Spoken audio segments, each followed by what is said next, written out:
Mark 7 says this about the faith of a Gentile woman. Then Jesus left Galilee and went north to the region of Tyre. He didn't want anyone to know which house he was staying in, but he couldn't keep it a secret.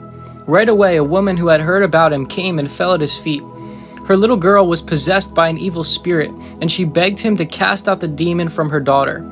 Since she was a Gentile born in Syrian Phoenicia, Jesus told her, "First, I should feed the children, my own family, the Jews.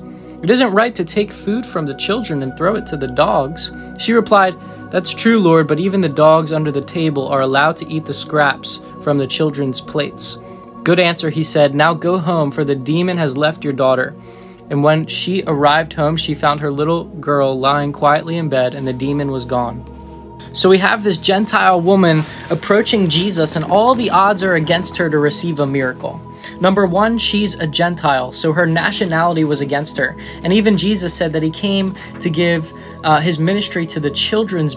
It's not right for him to take the children's bread, which is for the Jews, and to give it to the dogs, which is the Gentiles. So she had her nationality against her. She had her gender against her. Women were not as highly valued as in our society today.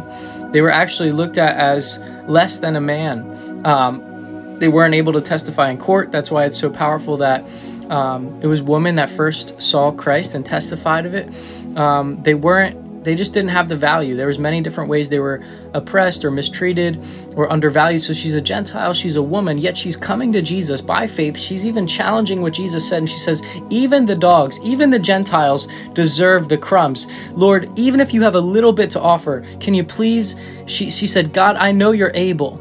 I just need a crumb. I just need one simple miracle, and I'm going to believe you for it. And Jesus did the miracle for her, because he saw her faith was great. She wasn't willing to just take Jesus and just walk away sad. She said, "No, I'm begging. I'm desperate. I'm needing you to do this. So I'm gonna even wrestle with what Jesus said. I'm gonna wrestle with God as Jacob wrestled with God."